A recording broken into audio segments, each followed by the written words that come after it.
दोस्तों, दिल्ली में constitutional club of India का चुनाव होने वाला है और ये चुनाव 22 नहीं 12 अगस्त को होगा।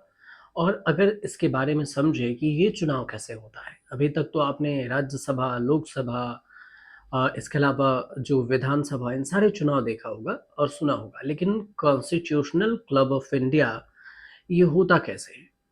और ये इसीलिए इसका ज़िक्र है कि 20 साल बाद ये चुनाव हो रहा है और ये हाई प्रोफ़ाइल चुनाव है। और इसमें सचिव पद के लिए जो बीजेपी है, भारतीय जनता पार्टी, उसके 2 नेता आमने-सामने हैं। बीजेपी के एक सांसद राजीव प्रताप रूडी और पूर्व सांसद संजीव बालियान। हालाँकि ये तो हुई बात कि राजनीति वाली, लेकिन राजनीति के ज़रिए आपको अ, पॉलिटिकल और संविधान के बारे में बताना ज़रूरी इसलिए होता है ताकि आप जो अभी के मौजूदा टॉपिक है उससे आप इसे रिलेट कर सकें और इसे आप आसानी से समझ सकें। कॉन्स्टिट्यूशनल क्लब के चुनाव के बाद जो बात अगर करें तो सांसद और पूर्व सांसद ये दोनों मतदान करते हैं। तो इस चुनाव की चर्चा पूरे देश में शुरू हो गई है। सोशल मीडिया पर भी ये काफ़ी हॉट टॉपिक बना हुआ है। तो समझना ज़रूरी ये भी है कि संजीव बालियान हो या राजीव प्रताप रूडी हो, दोनों एक ही पार्टी के हैं। लेकिन कॉन्स्टिट्यूशनल क्लब का चुनाव हो कैसे रहा है? ये चौथी बार होगा। इससे पहले 2009 में, 2014, 2019 में कॉन्स्टिट्यूशनल क्लब के चुनाव हो चुके हैं। लेकिन कॉन्स्टिट्यूशनल क्लब के चुनाव में सचिव का पद काफ़ी महत्वपूर्ण है और पिछले 25 सालों से इस पद पर राजीव प्रताप रूडी ही कार्यरत है। और सबसे बड़ी बात ये भी है कि वह निर्विरोध चुनाव जीतते रहे। लेकिन इस बार संजीव बालियान के मैदान में आने से उनका राह थोड़ा मुश्किल हो गया राजीव प्रताप रूडी के लिए, क्योंकि कंपटीटर मिल गए। तो अब राजीव प्रताप रूडी को कांग्रेसी सांसदों का भी समर्थन मिल रहा है, तो वहीं पर संजीव बालियान को जाट लॉबी और बीजेपी के एक गुट का समर्थन है। लेकिन ये हुई बात कि आपको राजनीति के कुछ कार्ड, लेकिन ठाकुर कार्ड भी है। लेकिन बात यह है कि कॉन्स्टिट्यूशनल क्लब के चुनाव में करीब-करीब 1200 सांसद और पूर्व सांसद वोटर्स हैं। इस चुनाव में प्रधानमंत्री नरेंद्र मोदी भी, अमित शाह भी, सोनिया गांधी भी, मल्लिकार्जुन खड़गे भी, राहुल गांधी भी, जेपी नड्डा भी, लालकृष्ण आडवाणी तक वोटिंग कर सकते हैं। अब क्लब की जो चुनावी परंपरा है वो कोई नया या असाधारण घटनाक्रम नहीं है।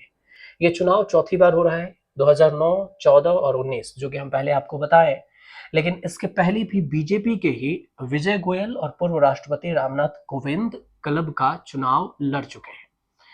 अब यही परंपरा क्लब के लोकतांत्रिक परिपक्वता को भी दर्शाता है और इस बार के चुनाव में खास बात यह है कि मतदान के पूर्व ही डीएमके के तिचरी शिवा और सचिव संस्कृति, कांग्रेस के सांसद राजीव शुक्ला, खेल सचिव और कोषाध्यक्ष के पद पर एपी जितेंद्र रेड्डी ये भी निर्वाचित हुए हैं। और इन पदों पर दो दो नामांकन हुए थे, लेकिन नाम वापसी के बाद ये नेता निर्विरोध चुन लिए गए। अब कार्यकारी सदस्य के लिए 11 पदों के लिए कुल 14 नामांकन प्राप्त हुए हैं। इसमें शिवसेना है, टीएमसी है, एसपी है, बीजेपी है, कांग्रेस है। ये सभी दलों के सांसद मौजूद हैं। तो जाहिर सी बात है कि ये क्लब अंदर राजनीतिक सहभागिता को भी दर्शाता है। तो संविधान सभा से जुड़ा हुआ ये जो कॉन्स्टिट्यूशनल क्लब है, इसका इतिहास क्या है, इसको समझना भी जरूरी है। अगर आप अभी तक नहीं समझे हैं और अब तक अगर आप वीडियो देख लिए हैं, तो अब इसके इतिहास को भी थोड़ा समझ लीजिए। कॉन्स्टिट्यूशनल क्लब की जो स्थापना है 1947 में संविधान सभा के सदस्यों के जो संवाद है, बातचीत है, उसके लिए हुई थी। बाद में इसे सांसदों के क्लब के रूप में भी मान्यता मिल गई और इसकी औपचारिक संरचना 1965 में राष्ट्रपति डॉक्टर सर्वपल्ली राधाकृष्णन द्वारा उद्घाटन के साथ स्थापित हुई। 1998 और 99 में लोकसभा अध्यक्ष स्वर्गीय जेएमसी बाल योगी ने एक विजन कमेटी गठित की, जिसमें राजीव प्रताप रूडी और इसके अलावा हन्नान मौला जैसे सदस्य शामिल थे। और इस कमेटी के माध्यम से क्लब में आवश्यक सुधारों की नींव पड़ी और रूडी को सचिव यानी प्रशासन के रूप में नामित किया गया। 2002 में क्लब के सोसाइटी रजिस्ट्रेशन एक्ट 1860 के तहत रजिस्ट्रेशन किया गया। इससे इसे संवैधानिक दर्जा प्राप्त हुआ। तत्कालीन लोकसभा के अध्यक्ष हैं स्वर्गीय सोमनाथ चटर्जी के जो निर्णयानुसार क्लब में चुनाव आधारित गवर्निंग व्यवस्था की शुरुआत हुई। अब संविधान सभा के संवाद मंच के रूप में 1947 में क्लब की शुरुआत हुई। क्लब की गवर्निंग बॉडी के चुनाव अब नियमित प्रक्रिया है। तो 2 अगस्त 2008 को बायलॉज इसके स्वीकृति हुई थी, बायलॉज बना, और 18 फरवरी 2009 को इसमें पहले चुनाव हुए। क्लब की सदस्यता केवल वर्तमान और पूर्व सांसदों को ही है। मौजूदा वोटर लिस्ट में लगभग 1200 से अधिक सदस्य हैं। इसमें देश के प्रधानमंत्री, गृह मंत्री, रक्षा मंत्री जैसे शीर्ष राजनीतिक नेता शामिल हैं। नियमों के मुताबिक सिर्फ क्लब की सदस्यता लेने वाले सदस्य और सांसद, पूर्व सांसद ही जो इसमें वोटिंग कर सकते हैं। तो जर्जर अवस्था में भी अभी है कॉन्स्टिट्यूशनल क्लब, और इसको निकालने के जो पहला पहल है, पिछले 3 चुनावों से देखें तो जीते आ रहे सारण से बीजेपी के सांसद राजीव प्रताप रूडी के नेतृत्व में क्लब ने एक उपेक्षाकृत और जर्जर अवस्था से आधुनिक बहुउपयोगी संसदीय क्लब का स्वरूप प्राप्त किया।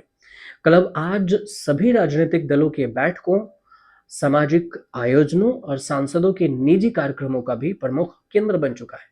आज क्लब में आधुनिक रेस्टोरेंट हैं, जिम है, स्पा है, स्विमिंग पूल है, बैडमिंटन कोर्ट है, क्रिकेट नेट है, मतलब बहुत सारी चीजें की सुविधाएं हैं, जहां सभी दलों के राजनीतिक बैठकें होती है।